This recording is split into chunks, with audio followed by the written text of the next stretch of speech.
Chapter 717 Settling Down. What did you do? Kevin was met with a hysterical voice the moment he returned from his office. This is no laughing matter. My head hurts. The moment he heard Emma's voice, Kevin felt his head throb. This was the last thing he'd wanted to experience after having just killed Hemlock, otherwise known as Malik al-Shaytan. Hello? Are you listening to me? Ugh. He secretly groaned, trying his best to keep his head sane. Did you really defeat him, or did you Photoshop the picture? No, in the first place, how did you even manage to defeat him? You're nowhere near his level of strength. It doesn't make sense. Are you hiding something from me? She was like a machine gun. He was unable to keep up with the rate at which the words were coming out of her mouth as she continued to speak. At some point, Kevin started to question whether Emma was a human. Can you please slow down for a second? For his own sanity, he had to stop her. And thankfully she stopped. Are you finally going to answer my questions? No. A flat-out refusal. Before she could continue speaking, he added, Not now. I'll tell you later. Can you leave me alone for now? I need some time for myself. Emma didn't say anything but just stared at him. Her eyes pierced through him. Soon sensing something, her expression changed a little. She opened her mouth and carefully asked, Are you okay? Looking up at her, Kevin closed his eyes before shaking his head. You think I would after fighting against Malik al-Shaytan? Right. Emma shook her head and took out several potions from her storage space. These are the highest grade potions I could find in the market. Make good use of them. They are rather expensive. Staring at the potions, Kevin was stunned. He recognized them immediately. How could he not? Calling them rather expensive was an understatement. The potions before him cost just about as much as an S-ranked artifact, and were nothing to scoff at. When did yo? Knowing you, I'd figure you'd end up injured at some point, so I came prepared. Emma was already by the door when she spoke. Throwing him a glance, she opened the door and slipped past it before closing it. In the process, she managed to utter a couple of words. Get well soon. Clyke. Silence returned to the room the moment Emma left the room. Kevin didn't say a word the whole time he was there. He just sat there quietly and looked at the various potions that were in front of him. His hands trembled and he covered his face with his hands. Drip. A drop of the clear liquid soon made its way toward the table, where it stained one of the papers that were scattered across it. A frail voice followed after it. If only it'd work. I will send you back to the estate for now. I will join you later. Yes. Priscilla nodded her head absent-mindedly. She was somewhat out of it. At one point she was persecuted by everyone and she saw her life flash before her very eyes. She thought it was over then. And yet, for some strange reason, everything turned around and it turned out she was the victim of Duke Yukin's elaborate scheme. It was a very ambitious and vicious one, but in the end, due to what was described as a stroke of luck, his plan had been found out. Duchess. If not for Prince Arian, who knew what would have happened? The truth was that she would almost certainly have been murdered on the spot, and the sloth house would have been destroyed. Duchess. Priscilla was startled by the sudden mention of her name. When she looked around her, she found a familiar figure standing before her. Duchess, is everything all right? It was her servant. Looking around, she was surprised to see that she was back in her own estate. She was in such a daze that she didn't really realize that her grandfather had already sent her back. From the moment that everyone turned their focus on Prince Devitt, her memory turned hazy. She was in too much shock to pay attention to what happened next. She was just glad that she wasn't dead. Duchess. Yes, everything is all right. You can go now, I need some time alone. Waving at her servant, she dismissed him and turned toward her room. Clyke. Has everything been sorted?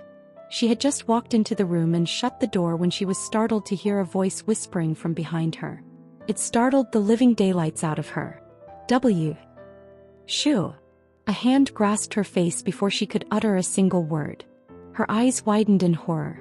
I couldn't react at all. She, a duchess, was unable to react at the hand. It instantly became clear to her that she was facing an extremely powerful individual. One who was almost certainly stronger than she. Opening her mouth, she managed to utter a few words. Why? Didn't I tell you to be quiet? But the man immediately silenced her.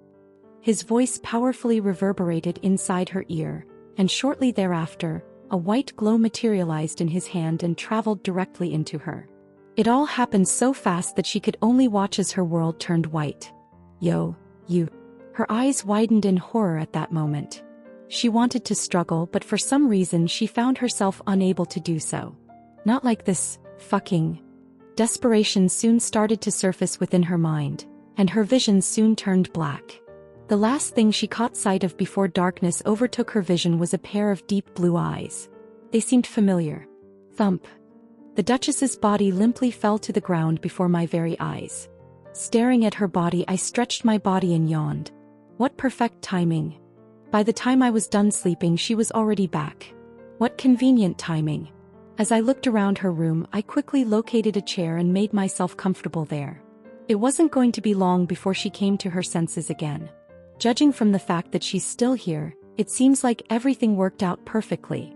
Sitting down on the chair, I made myself comfortable while crossing my legs together and leaning my cheek over my fist. Hearing the Duchess moan, I smiled. I wonder what kind of reaction she'll give me? From initially believing she was about to be duped by another person's scheme to eventually realizing there was never any such scheme in the first place. She would for sure show a nice reaction, right?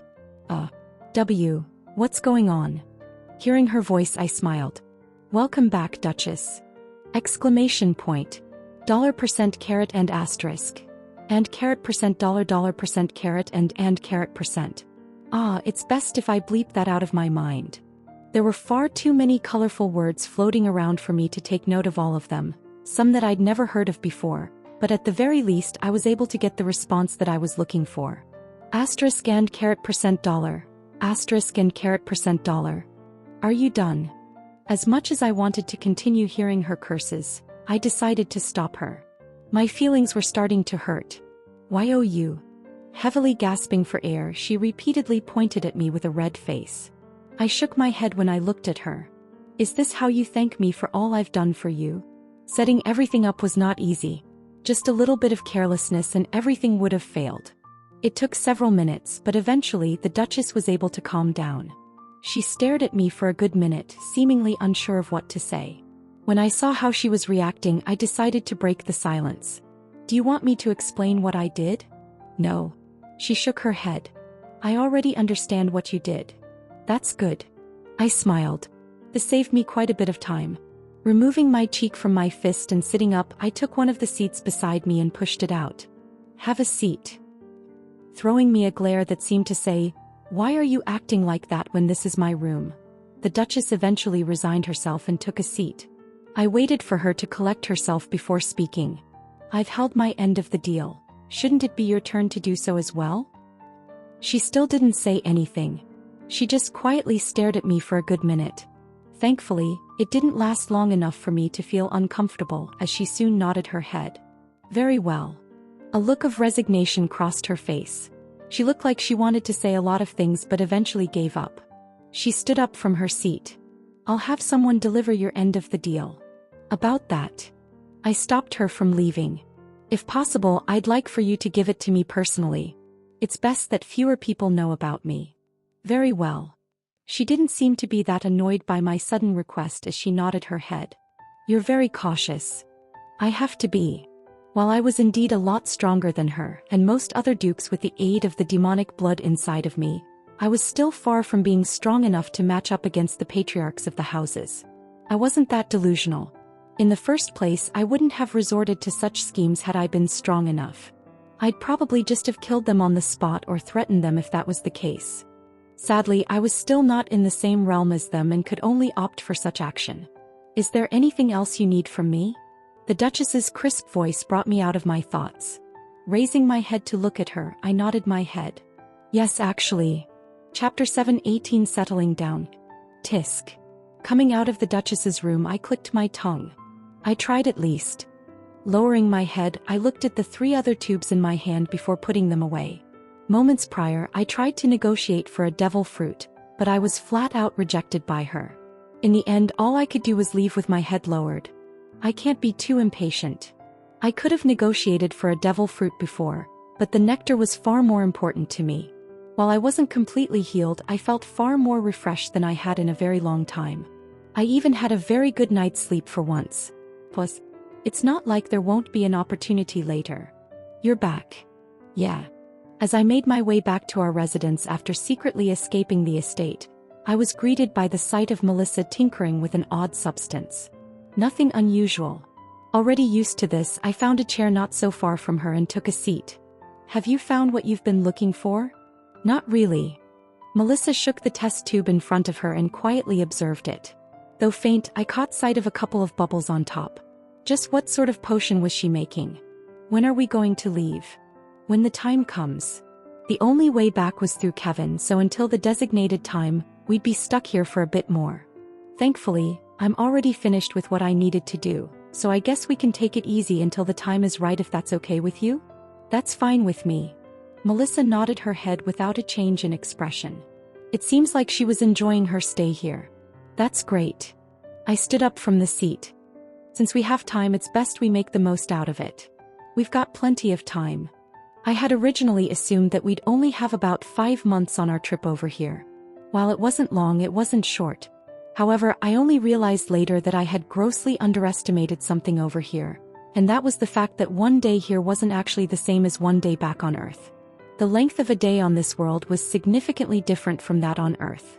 Consequently, the amount of time we had over here was significantly greater than the 5 months we had originally intended to stay for. It's perfect. With how grim the situation back on Earth was, I originally thought there wasn't enough time, but given the time I had, maybe, just maybe, by the time I returned, I'd be strong enough to defeat Hemlock. I made a motion with my hand and pulled out several bottles, each of which contained a substance I was familiar with. Then I took several deep breaths. I can only try. While I might not be able to rank up due to the lack of mana in the air, I no longer relied on mana alone. I could use my time to train with my newfound power. Demonic energy. The bedroom was tastefully decorated, lit up by the bright moon that hung high in the night sky. There was complete silence in the room as the white curtains that led to the balcony ballooned outward like the sails of a ship and moved in an odd wave-like pattern as the breeze blew through them. Piffy. A sudden laughter broke the silence in the room.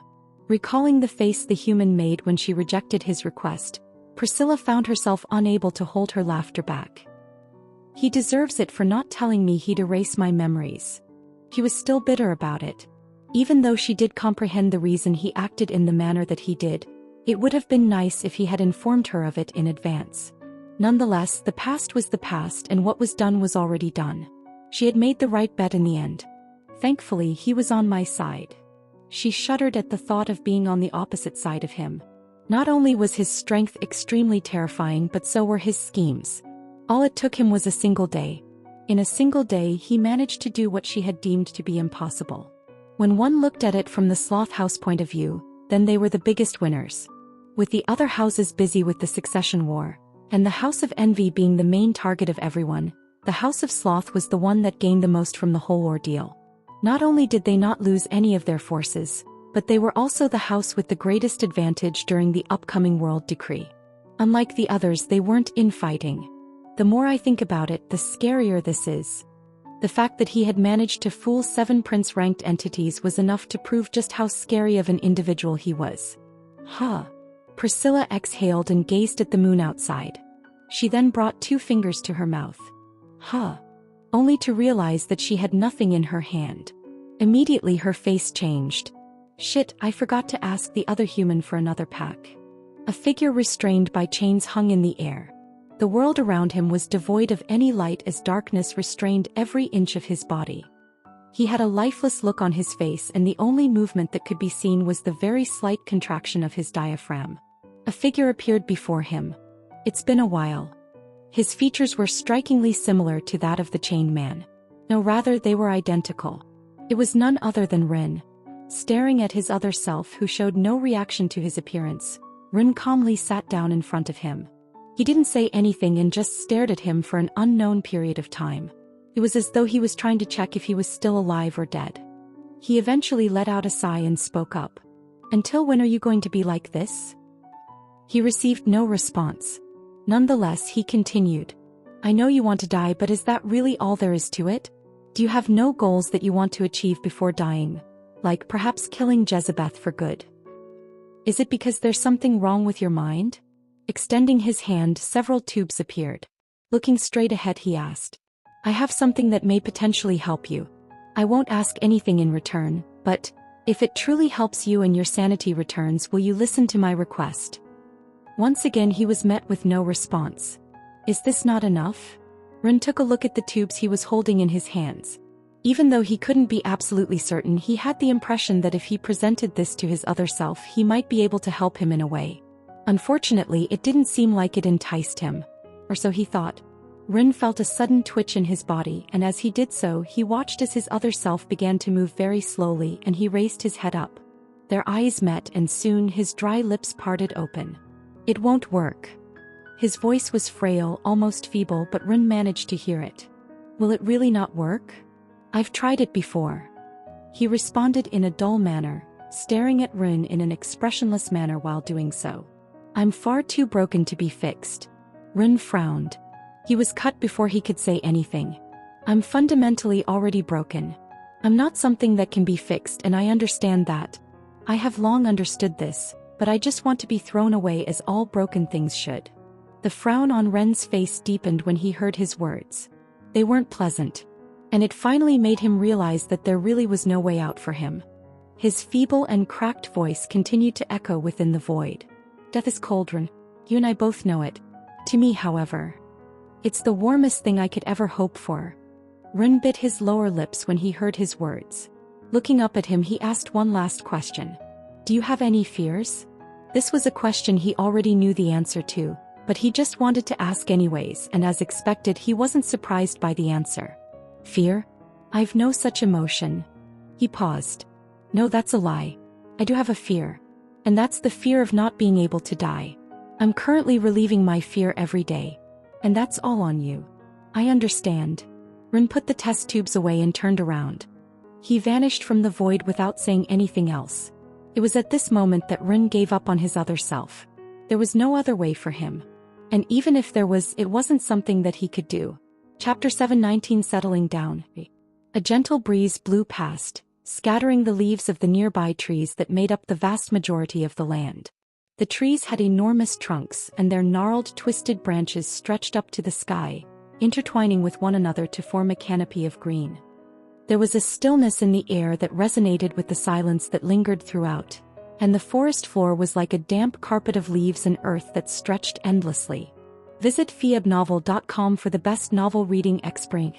It was an ever-changing place, filled with life and movement that constantly changed throughout the day. Birds hopping from branch to branch, rabbits nibbling on an unsuspecting tuft of grass, and the occasional distant rustle from some unknown creature lurking in the shadows. All of a sudden, thump, thump. Repeated muffled thumps disturbed the stillness around the forest. Thump. A black metal spike suddenly sprouted from the ground, shattering one of the trees in half. It wasn't long after that when 12 more spikes erupted from the ground below, bringing down every tree in the immediate area with them. It wasn't only the trees that shattered, but everything within the vicinity was also shredded apart. A figure soon emerged from beneath the ground.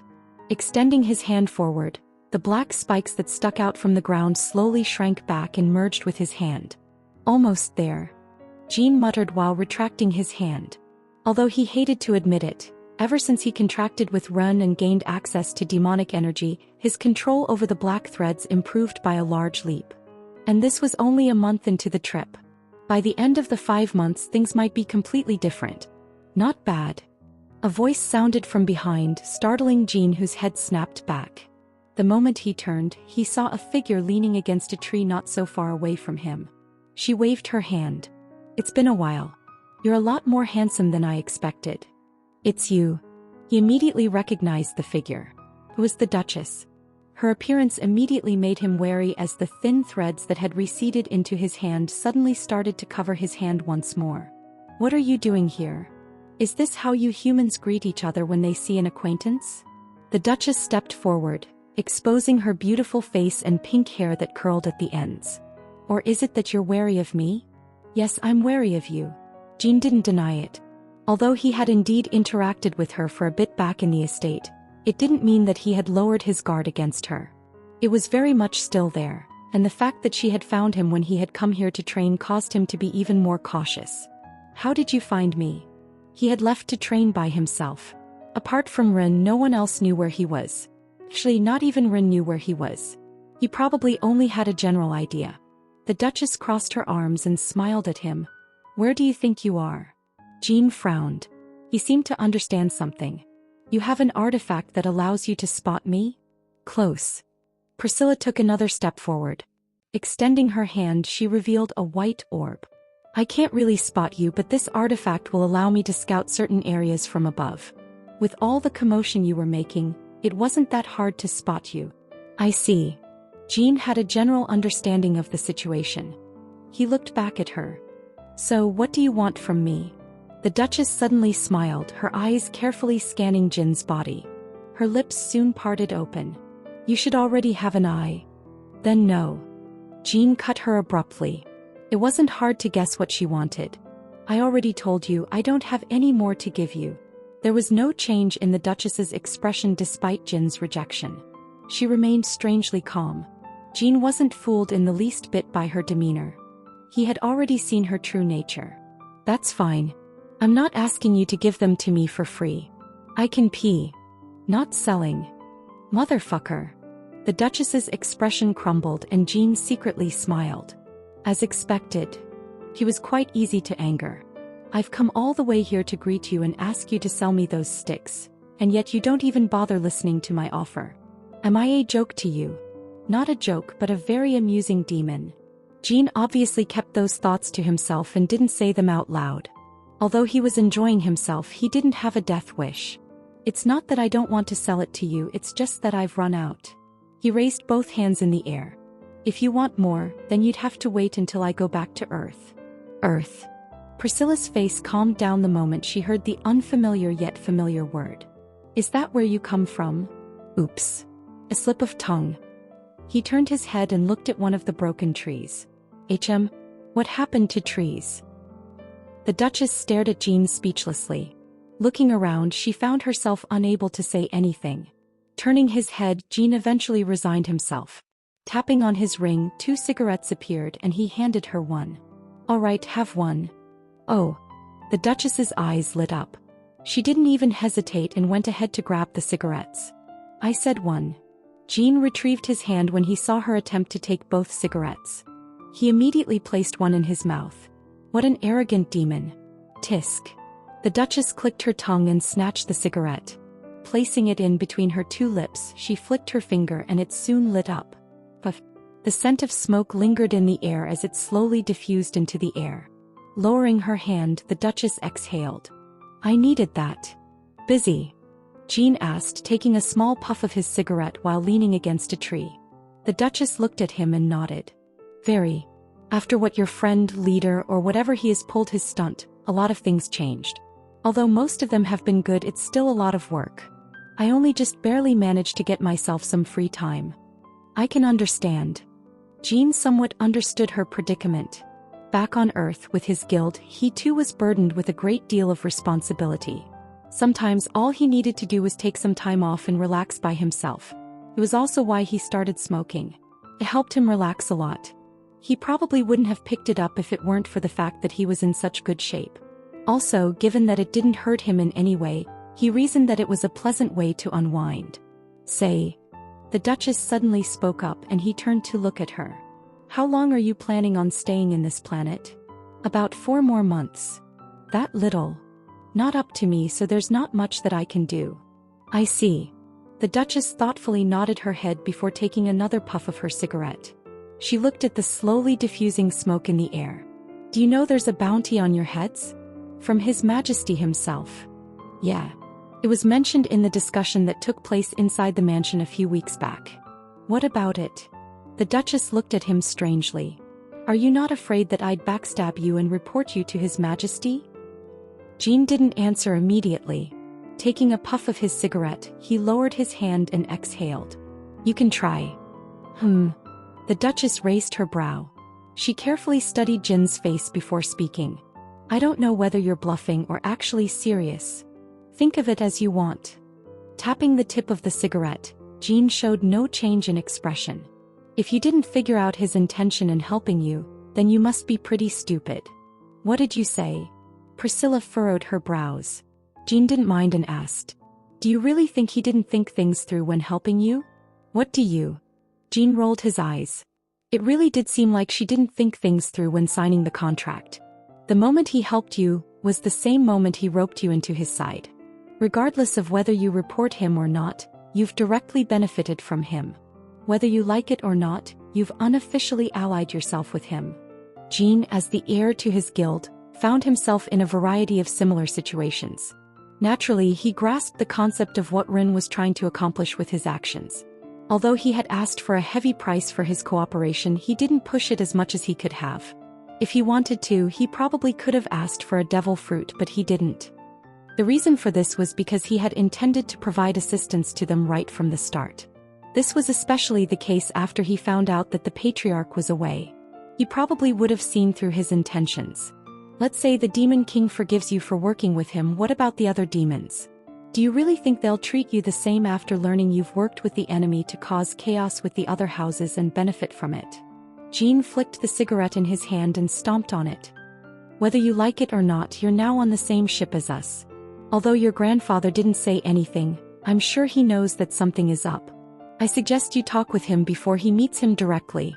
In fact, your Patriarch probably knows about our meeting. After that, he didn't really say much more. It wasn't necessary for him to. With just one glance in her direction, he was able to deduce that she had just now realized the gravity of the situation she found herself in. I'll look forward to our cooperation. His voice didn't seem to be directed toward her. To whom it was meant to, it wasn't really hard to guess. He disappeared after that, leaving the Duchess dully standing in the forest. She eventually covered her face and cursed. Shiite. Chapter 720 Settling Down. I should have thought things more thoroughly. Priscilla masticated her lower lip as she reflected on something. At the time, she was so intimidated by his power that she readily agreed to work with him without giving it further thought. What choice did she have? In the end, things turned out exactly as he had said, and she directly benefited from his help. She didn't think much after that. She thought that their collaboration was over. She didn't become aware of the nature of the circumstance in which she found herself until after she had a conversation with the other human. Shit. She let out another curse.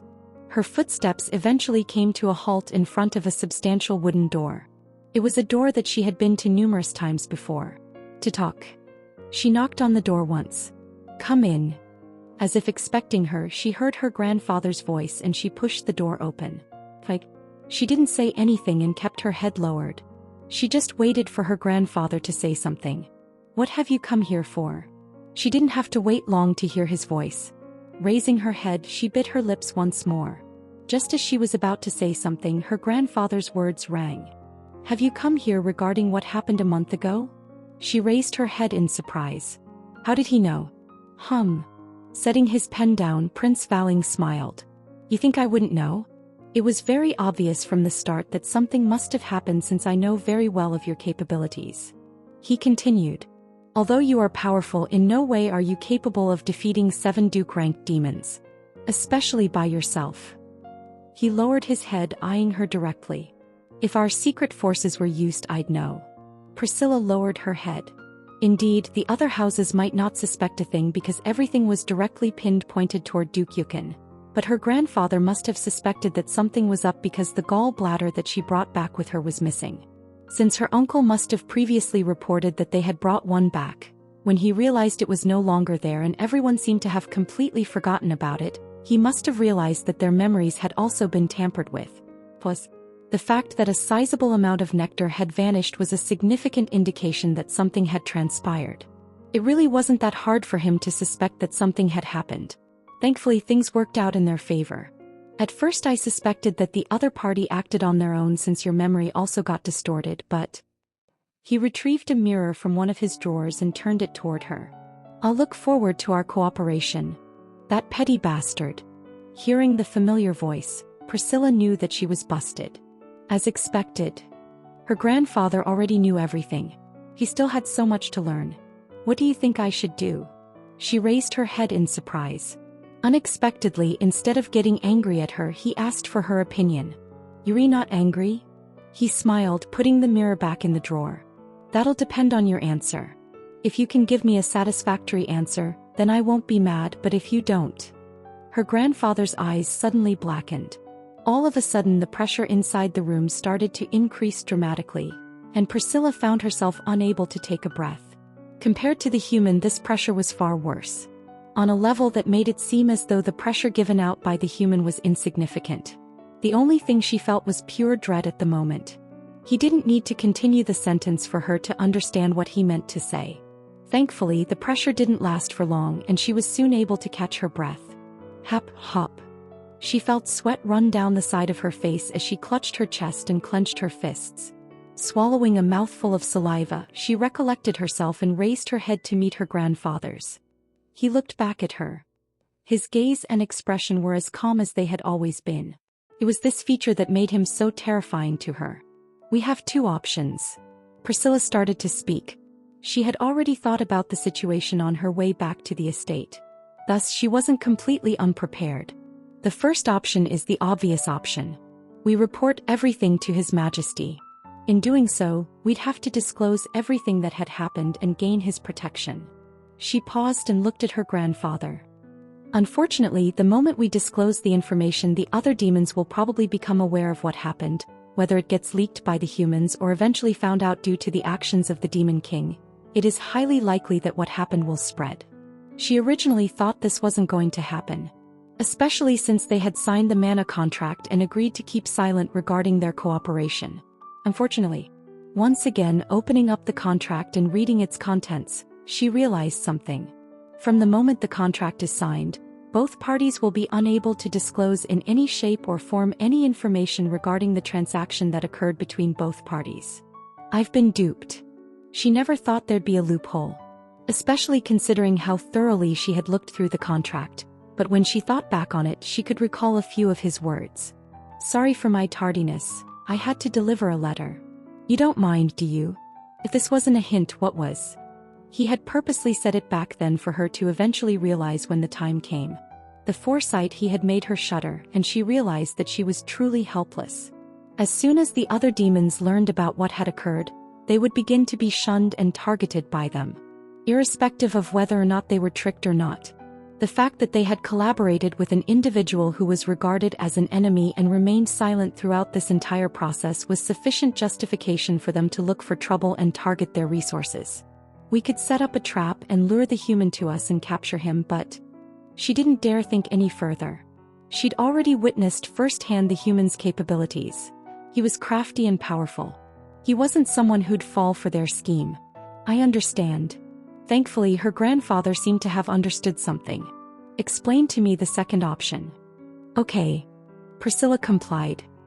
"The second option is to buy their silence and secretly work with them." It was a simple solution and probably what the other party hoped to achieve. All they'd have to do was pay an appropriate price to keep them silent about their deal and have some sort of cooperation with them. That was probably what he was looking for the most. "While it is indeed risky, so long as no one finds out, we'd have no problem. It's just that..." She stopped speaking there. She didn't need to continue as her grandfather understood what her words meant. There'd come a time where they'd have to choose which side to pick. When the time came, it would determine the fate of their house. "I've heard enough," her grandfather said as he picked up one of his pens and placed it in a holder next to the others in his collection. Priscilla didn't dare speak at that moment. She waited for her grandfather's instructions. Hopefully, her answers were to his satisfaction. "If you were to choose an option, which one would you choose?" At the sudden question, Priscilla remained silent. About this, she already had an answer. She was just afraid it was the wrong answer. Nevertheless, feeling her grandfather's gaze, she could only swallow her saliva and brace herself. "Option 2. Why is that?" "Because it is the safest option for us. As long as we pay enough to keep them silent, we won't have to worry about getting exposed. In the meantime, we can soak up the benefits that we've gained from him and secretly grow our powers while the others are fighting against each other. Once we've gained enough power..." She didn't finish her sentence, but ruthlessness flashed across her eyes. The main problem stemmed from the others learning of their deal and turning their attention towards them. But what if they got rid of them? Oh. Her words appeared to have taken her grandfather by surprise, as his normally placid face broke into a faint grin at the end of what she said. So you're saying we shouldn't join a side? No. That's impossible. Priscilla shook her head. Realistically speaking, once we've sorted everything out, we shouldn't have a problem joining His Majesty's side. It's just that. Do you think he will let us off? The Demon King wasn't the ruler of all demons just because of his strength. No, the reason why he was so terrifying was because he could see through everything. What they've done. He'd probably see through it at a glance the moment they told him. If things went well, they wouldn't be punished, but if they didn't. Priscilla clenched her teeth. Damn it, we've been duped real hard. That's enough for now. Thankfully, her grandfather seemed to be satisfied with her answers as he didn't show any signs of anger. He then drummed his fingers over the table. Turning his head to face the window, he smiled. Let's not do anything for now. I'm sure he'll come to us soon. We'll decide then. Chapter 721 Shock. An oppressive silence filled the air, disturbed only by the occasional trickle of water and the distant echo of a bat's wings in flight. The temperature was cool and clammy, like a dank veil of the eternal night had settled over the passage. The only beacon of relief came from the entrance, through which a bright beam of sunlight occasionally shone, illuminating pockets of mineral deposits that sparkled like stars in the night sky. The cave was a dark, damp abyss. It seemed to stretch on into eternity, filled with oppressive shadows and the occasional glimmer of a distant light source. Rock walls surrounded the path, hard and smooth with years of sedimentary deposits, providing a tight and narrow passageway. All of a sudden, click. The sound of metal clamping together reverberated, scattering all other sounds. Seated in the middle of the cave, black scales started to appear on the surface of a male figure. They covered his whole body and only stopped at his cheeks. Flop. Suddenly, two enormous bat-like wings emerged from his back and extended all the way to the opposite end of the cave. Rumble. Rumble. The power that erupted from the figure, who slowly opened its eyes to reveal two crimson-red eyes, caused the cave to violently shake, and it appeared that it was on the verge of collapsing. Bringing his hand forth and closely examining his long finger and sharp nails, a smile formed. Finally, his voice cracked and the rumbling around him stopped. As he closed his eyes, the scales on his body and his wings began to retract. The two red eyes morphed into blue ones over the course of a few minutes, and the figure shrunk by several inches. The process was rather fast, and once it was over, the power that seemed to overflow from his body completely disappeared. It was as if it never had been there to begin with. I finally managed to completely assimilate the blood into me. Ren mumbled, observing his hands, which had now returned to normal. Lowering his hands, he took a deep breath before looking around him. How long have I been here for? He wasn't sure.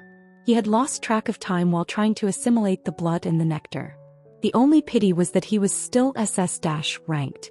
Due to the lack of mana in the air, he made no substantial advancements in that area. With that being said, his overall power was significantly higher than it had been in the past. Perhaps he might even be able to escape against a patriarch. Since the others haven't disturbed me, I shouldn't have exceeded 4 months.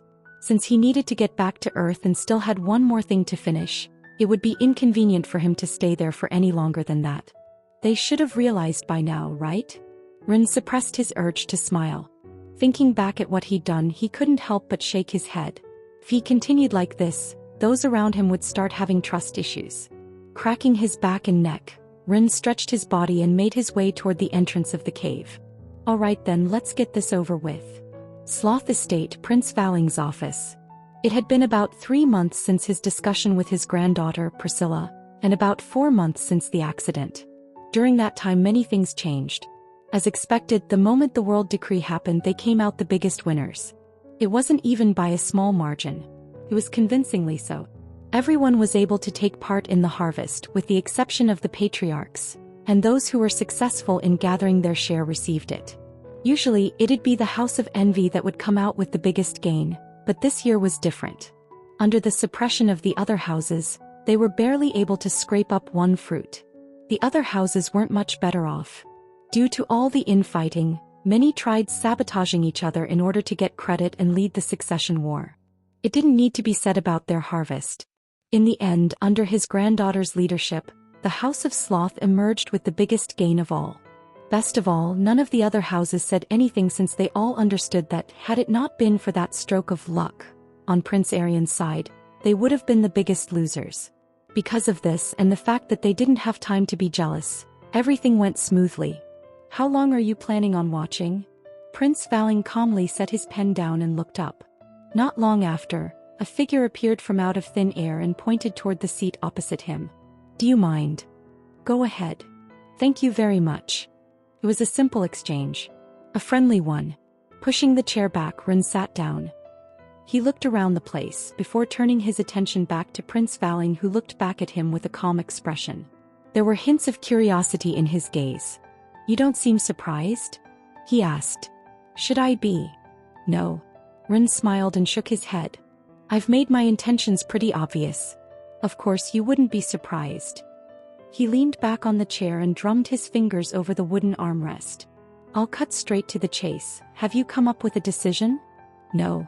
Prince Valing shook his head. Still calmly observing Ren, he tapped once at the table. I needed to see you once before coming up with a decision? Oh. Ren raised his brow. And are you satisfied with what you saw? Maybe. The prince mysteriously smiled. His calm demeanor made it hard for Ren to discern his real intentions. Not that he cared. Well, it doesn't really matter to me. There'll eventually come a time when you will have to make that decision, and luckily for you, that time is not here yet. If there was one thing that Ren was aware of, it was the fact that he was not even close to being an appropriate piece to gamble on. Especially when the other side was the Demon King, the one being that stood at the pinnacle of the universe. Of course, that was only for now. The reason why I came here is not because I want you to choose sides. I just want to negotiate with you. So, I can't offer you more than one devil fruit for your silence. We've gained quite a lot from the world decree, but I still can't offer you more than that. I hope you can understand. Ren felt at a loss for words. Prince Valing was more straightforward than he had originally anticipated. Not that he disliked that. Rather, he quite liked that. It saved him a lot of time. He smiled from ear to ear. I wasn't going to ask you for more. Then it looks like we have a deal. Prince Valing smiled. Extending his hand, a scroll appeared in his hand. It was a mana contract.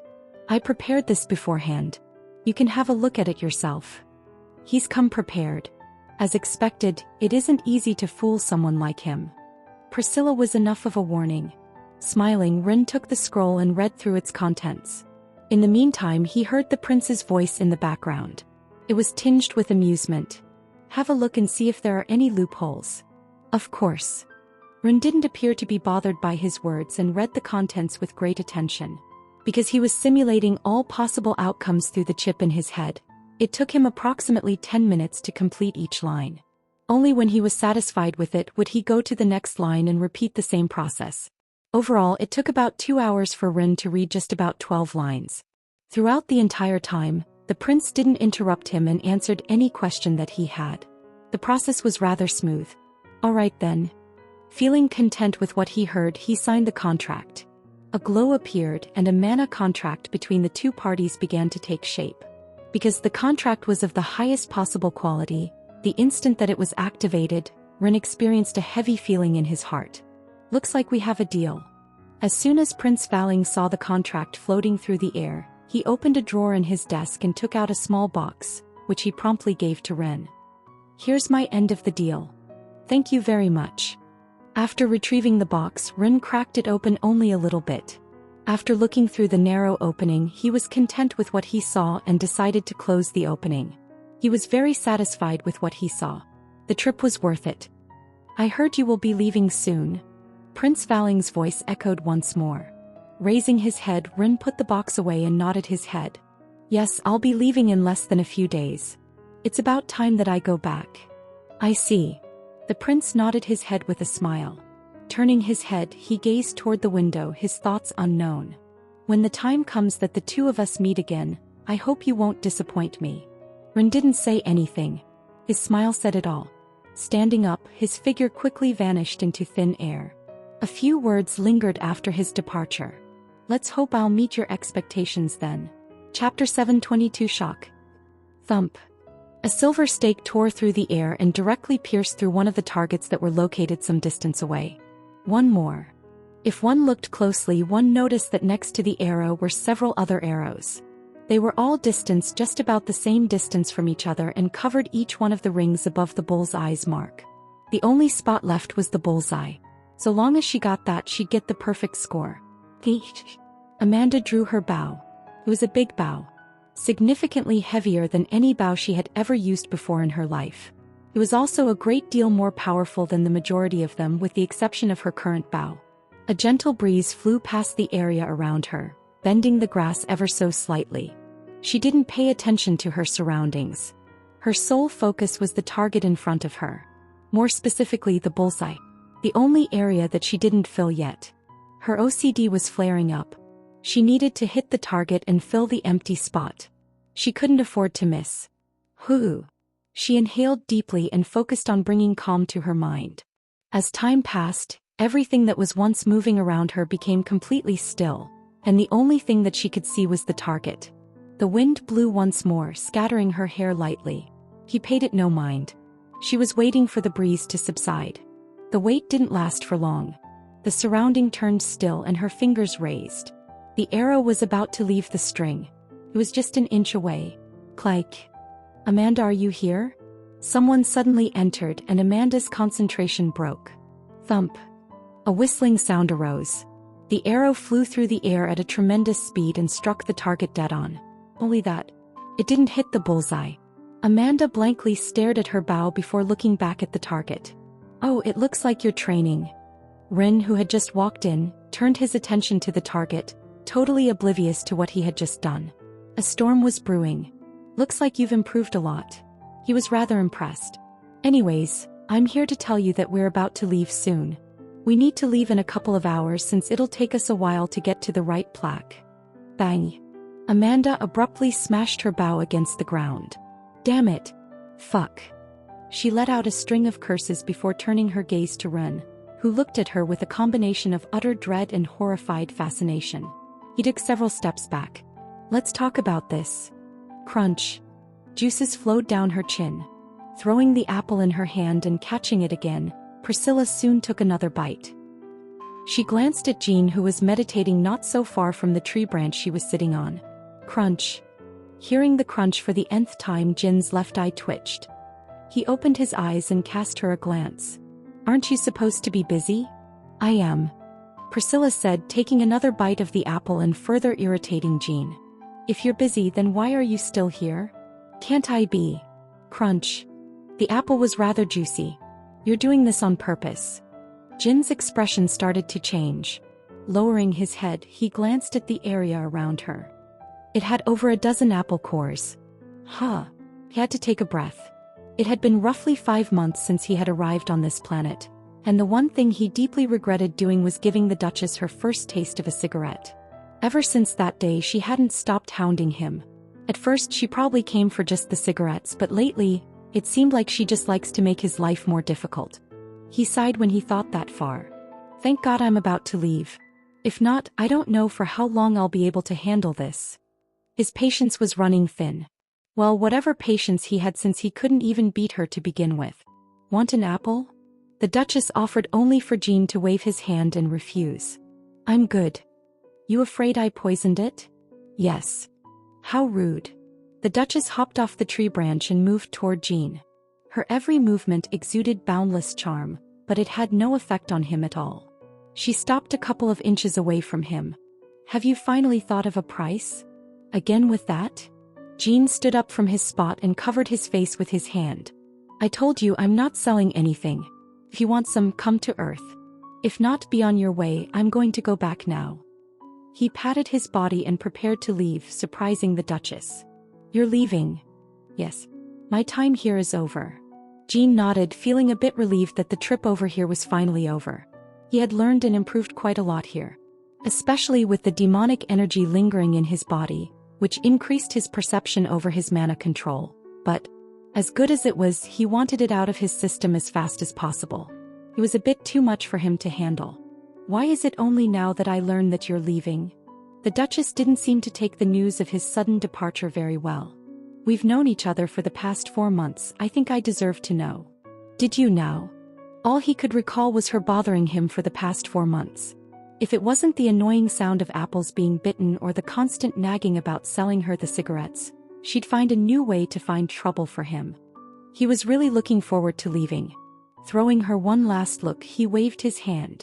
I hope we don't see each other again. He disappeared after that, leaving Priscilla utterly astonished. This. She found her teeth clenching very hard against each other as she muttered through her clenched teeth. Ungrateful bastard. Was this his idea of a goodbye? What a heartless human. Especially after helping him so much over the last 4 months. Had it not been for her, he would have never been able to control his demonic energy as well as he did. She was the main reason he had improved so much. See if I see you, AG. She stopped halfway through her sentence. Turning her head, she caught a glimpse of a small box and her mouth curled up. It looks like you have some conscience. Looking around, she moved up to it and picked it up. It was rather light. I didn't take him for the shy type. He's kind of She stopped halfway. Opening the box, she realized there was nothing inside. Her face twisted like never before. You fucking human. PFTT. What's wrong with you? We were currently gathered and prepared to return to Earth. From time to time, Gene would let out an occasional chuckle which he failed to hide in spite of his attempts. I looked at Melissa. Do you have something to do with this? No. Why are you even looking at me? I didn't even bother looking at Amanda. She had no sense of humor, so it probably wasn't her. I finally get it. Gene murmured, turning his gaze toward me. I suddenly grew curious. What did you get? I get why you always tease Kevin.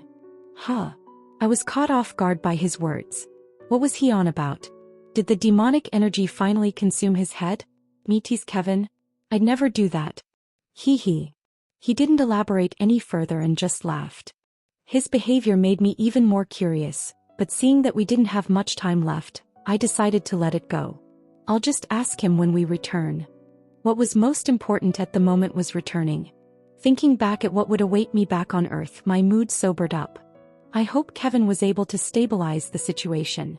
My strength increased a lot over the past few months. While I wasn't entirely confident, I was sure that I could now at the very least put up a fight against Hemlock. With Kevin's and Octavius's help, beating him wasn't impossible. Let's go. I turned to look at the others before heading out of the city. It was a short trip, but it was well worth it. It took us several days to return to the gathering spot. By the time we arrived, we found a familiar patch of land and waited there. According to Kevin, the portal should open today. That was on the premise that nothing happened to him, but I doubted it. He was strong enough to last more than a month. Swoosh. And thankfully he did. As soon as the portal materialized in front of us, I let out a sigh of relief. I took a few slow, deep breaths and steeled myself for the sights that awaited me on the other side. Hopefully I wasn't too late. Let's get going. I entered shortly after that. Chapter 723 Goodbye. 1. What? Am I seeing things? The astonishment that we felt the instant that we set foot back on Earth could not be adequately described using any words at all. I was so shocked that the after effects of the portal seemed like nothing to me. Greeting us at the portal was Kevin. Everything seemed normal from that point. He was currently wearing a nice suit, which I had to say made him look rather dashing. I wasn't jealous. What did you do? What did you do? As I emerged from the training area, I was taken aback to see that the headquarters was packed to the gills with individuals. If that wasn't surprising enough, I couldn't believe how many people there were outside. When I looked out the window at the street below, I couldn't believe how crowded it was. It was as if the war had never started in the first place. I was baffled, and so were the others. What happened in the time we were in Melandoir? Surprised. Kevin looked at us with a smirk, leading us up toward his office. I won't hold you guys up for long. I just need to brief you on the situation and you can all be on your way. Good morning, Alliance Head. Have a safe day, Alliance Head. The manner in which people greeted Kevin on our way to his office was by far the most perplexing thing that I noticed. Their eyes. They were filled with reverence. My brows immediately furrowed when I saw this. I slowly started to get an idea of what had happened, and I felt my heart drop for some reason. Everything seemed to be too good to be true. Come relax in my office for a bit. As we entered Kevin's office, he graciously offered us a few drinks before taking a seat in one of the chairs there. What happened? Jean was the first one to speak, asking the question that was lingering in the minds of everyone present. I just quietly observed Kevin from my seat. The more looked at him, the more I felt that things were off. Nonetheless, I still quietly listened to the conversation. I could just be overthinking things, though I doubted it. We got lucky and we managed to defeat all of the high-ranking members of the monolith. Of course, we didn't completely rid of the entire organization as some went into hiding, but we were able to deal a large blow to them. Kevin looked at me and smiled. It was no thanks to your help. What is he on about? Everyone looked at me and Kevin elaborated. Had it not been for your letter before you left, we would have fallen for their trap. Thankfully, we managed to turn the situation around and reverse the trap by sending all of our high-ranking members out. It was a risk, but it paid off. He spoke in such a nonchalant tone that it made it seem as though he had dealt with a trivial matter. Still, that didn't explain everything. I understood how he defeated the elders, but what about Hemlock? He was the type of guy to die despite falling for an ambush. Thinking there, I looked at Kevin to ask, but what about Mal?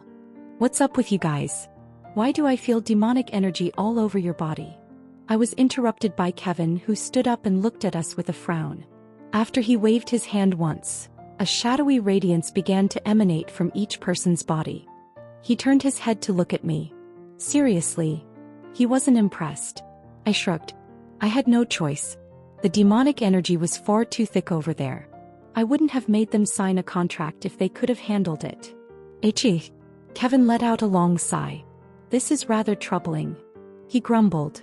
You do know that while we won the war, the situation is still rather sensitive? I understand you since everyone knows you and they probably can't beat you, but then. Kevin alternated his gaze between Melissa, Jean, and Amanda. Let alone their positions, they can't even hide their demonic energy properly. It's practically leaking out of their bodies. Thankfully, you're with me, and even if the others noticed, they wouldn't have said anything. Is that so? Perhaps it's because I became accustomed to the other world, but I honestly didn't even notice that they were leaking demonic energy. Melissa looked at her arms and frowned. She then turned to look at me. Get rid of it. I was speechless. You do know I can't just get rid of it at the snap of my fingers, right? She had signed a contract. The demonic energy would linger until the contract expired. Don't worry though, since I already knew when we were going to come back, the contracts will expire in a few hours, so you won't have to wait for long. Actually, if there was anyone who was looking forward to the expiration of the contract more than I was, it was going to be me. This whole experience traumatized me in ways that I thought weren't possible. Never again will I offer contracts to others. Especially the lot of them. Alright then. Since we've got all of this sorted, I'll have you guys rest in the rooms I have prepared for you. Kevin stood up and pressed the phone on his desk. Once the contract expires and you get over the side effects, you're free to go. Like, you called me. Almost immediately after that, Emma burst into the room in an abrupt manner. As she looked around and noticed us, a change came over her expression. What are you guys doing here? It's a long story, Kevin said with a smile. Fixing his tie, he fell back into his chair and lazily turned. Arrange the lot of them in a room. Don't bother asking any questions, they probably won't answer. Ugh. A worried expression appeared on Emma's face. As she turned her head, her gaze eventually fell on Amanda, and she let out a sigh at that point. Alright then. Come with me for now. She turned around and left. Standing up, everyone but me followed her. I waved at them before they could ask anything. Don't mind me, I still have something to talk to with Kevin. Emma's feet came to a sudden pause and she turned to look at Kevin. It's all right. He waved at her and she nodded. She never once bothered to glance in my direction throughout the entire time. I didn't even need to think of why she was acting the way that she was. Just a look in Kevin's direction, and I knew she was still holding a grudge against me. How petty. Click. The door closed and silence reigned over the office space. Kevin eventually got to his feet and moved to the large window that was behind him. There he turned his attention to Ashton City. Want some tea? Only now do you offer? He had all the time before to offer, and only when the two of us were alone did he offer? Kevin laughed a bit. Tea's expensive. Did you gamble all your money away? No. Then? Emma. It was a short answer. But then everything became clear to me and I stopped talking. Why are you looking at me like that? No, I understand. Stop looking at me like that. No, I get it. Don't worry. I'm not pitying you. Your looks say otherwise. Does it? And here I thought I was keeping a very good poker face. What a shame. The room fell back into its customary state of silence. Although it wasn't awkward, the situation was definitely tense. In the end, I was the one who broke the silence. You don't expect me to believe in the same bullshit you fed the others, right? What did you actually do? I knew Kevin, or I thought I did after some point. He wasn't someone capable of defeating Malik al-Shaytan. Even with Octavius's help. The whole situation was rather fishy. Heh. Kevin chuckled to himself. I frowned. What's so funny? There was nothing funny about what I said. I may have fooled the others, but I certainly can't fool you. Kevin turned around and smiled. It was a sincere smile. Say, would you mind coming with me somewhere? I'd like to show you something. Chapter 724 Goodbye. Where are we? When I turned my head to look around, I noticed what appeared to be the ruins of a city. The buildings were in shambles and the pavement was pitted and broken all over town. It wasn't surprising to find a city in such a state given the recent conflict that had taken place. However, in contrast to the other cities, this city appeared to have been in its current condition for a considerable amount of time. A good indicator of this was the moss and other plant life that had taken up residence in the cracks of a number of the buildings. Walking around the street, Kevin didn't say anything. He just looked around the place with a reminiscent look. I didn't know for how long we continued to walk for, but we soon stopped in front of a house. Well, what seemed to be the remains of half of the house was completely gone. This is where I used to live back when I was a child. This is where I used to live back when I was a child. Kevin finally spoke, his gaze never leaving the house. My mom makes very good soup. I would have loved for you to have tried it at least once. I tried replicating her recipe, but it just doesn't taste the same. I don't know what it is. There was a warm smile on his face as he spoke. I didn't say anything and just quietly listened to what he had to say. My dad would always come home late. Probably because we lived far from where he worked. Rent problems, you know. We weren't very wealthy. Not that our life wasn't bad. He continued to ramble on about his parents. What he remembered about them, how they looked, what they liked, what they disliked. I just quietly listened on. This was the first time I'd ever heard him talk about his parents. He usually avoided talking about them. It's not that I never brought them up. Rather, whenever they were brought up, his face would take on a different expression. It was one that told me to stop asking. You know. Kevin turned around and our eyes locked. This dawned on me quite some time ago, but when you have nothing, the only thing you can do is gain, but when you have everything, all you can do is lose. It is funny how things turned out to be exactly like that for the both of us. His words made me frown. I didn't really understand what he meant. Can only lose when you have everything? Was he perhaps talking about the other me? Then what did he mean by, when you have nothing you can only gain? Was he perhaps referring to himself? Human emotions sure are complex. After taking a few steps forward, Kevin eventually entered the house. When he walked on it, the wooden floor made a creaking sound. I quietly followed behind him. His words were rather surprising, but I didn't say anything and just continued to listen. I was finally starting to learn about the real Kevin. I didn't really understand them at first. Took quite a while for me to understand them. Probably several centuries. I'm not really sure anymore. It doesn't really matter though. He traced his finger over a certain wooden table. Like I said, you can only gain when you have nothing. During those centuries I only gained a new understanding of what emotions are. Love, sadness, anger. I've experienced them all. He lowered his hand and placed his palm over the wooden desk. No matter how strong I became, no matter how many times I tried to stop the fate that would befall the people that made me understand what emotions were, all I'd get was the inevitable ending. He took a deep breath. Their death. His fist slowly curled. Regardless of what I did or tried to do one way or another, they would die. The more I witnessed it, the more suffocating life became. It hurt. He smiled. You probably understand best the pain of losing someone you hold dear. It's not easy. Especially if you know it's coming and can't do anything about it. I closed my eyes. Flashbacks started to resurface in my mind. Memories that I tried not to think about resurfaced and something pricked at my chest. That helplessness is probably what drove me to finally understand a new emotion. Rage. Kevin's fist was fully clenched. I wanted the one responsible for all of this to suffer. I wanted them to feel what I felt. I wanted them to disappear from this world. I wanted a lot of things. His hand relaxed, slowly opening up. It's just that I knew it was impossible. Raising his head, he looked at me. His smile was bitter. Extremely so. There's no way I can go against what created me. It's just not possible. Kevin stopped himself mid-sentence. I was startled not long after that when I noticed a line of blood running down the side of his mouth. He staggered a couple of steps as his eyes opened widely. Kevin. My eyes opened up and I moved toward him. I'm fine. Only to be stopped by Kevin, who raised his hand. What do you mean you're fine? You clearly. Trust me. His voice was weak and carried a hint of pleading in it. Staring at him, I clenched my teeth. Thank you. He returned me a smile before weakly sitting down on a chair next to the table. I don't really have much time to explain everything. I don't have to anyway. You'll eventually understand. You're smart anyway.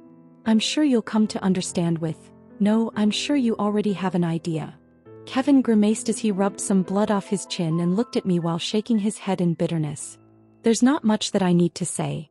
I'm sure you already have an idea of what's going on. I didn't reply. His words held some truth. While I was indeed confused by everything he said, I had a general idea of what was going on, and where his story would lead up to. Ha. Kevin's chest trembled as he leaned back against the chair and admired the house. There was a serene smile on his face at the moment. For some reason, I couldn't muster myself to say anything at the moment. Too afraid of breaking the peace that Kevin was basking in. I've lived a long time. Spent countless years just for this moment. Sacrificed many things to have this work. And made many people suffer in the process. Closing his eyes, he smiled.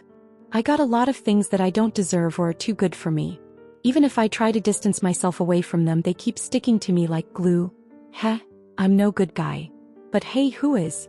It's all a matter of perspective. Be it you, me, Hemlock, or Jezebeth, one of us is the bad guy in their story. His voice became softer and softer with each passing second. His eyes were becoming increasingly blurry, and his skin tone was visibly deteriorating. I've killed people whom I never wanted to kill. I still did it and paid a price for it. His state was alarming me. Hey Kevin. He continued. I was angry. I wanted to destroy it, and at the same time run away from it. I was scared of what I was gaining. The more I gained, the more it hurt.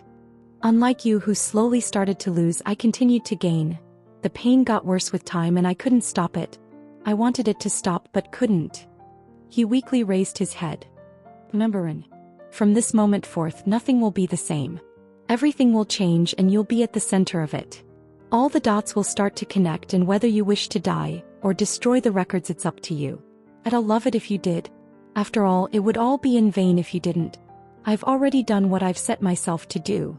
The smile that had been on Kevin's face for a while started to fade away as time went on, but just as it was about to disappear entirely, he managed to coerce it into the form of a smirk.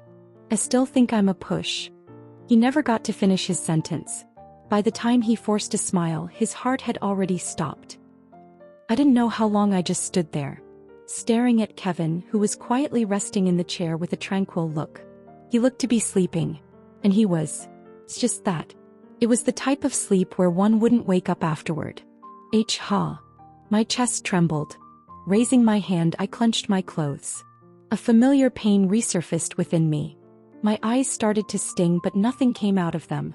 I forced everything back. I had no intention of letting anything slip. I had already vowed to myself ever since Small Snake's passing that I would never again demonstrate any sign of weakness again. Maybe once everything was over. Maybe then I could afford to be weak. Already, I had a sneaking suspicion that this would turn out to be the case. Even so, despite the fact that I had some kind of mental preparation for this, it hurt a lot more than I had anticipated. It fucking sucked. Slowly, everyone was leaving me. I knew from the beginning that deaths were common. I just didn't expect Kevin to be one of them. So I forced a smile. Right, you wanted to know if you were still a pushover? I walked up to him. I knew he couldn't hear me, but I still spoke. Extending my hand, I closed his eyes. How well? Regardless of whether you've gained your memories or not, you'll always be a push-ov. Huh. Suddenly, Kevin's entire body started to tremble violently. It exploded into a million particles, which quickly began to swirl inside my head before I even had the opportunity to process what was taking place. Everything turned black after that.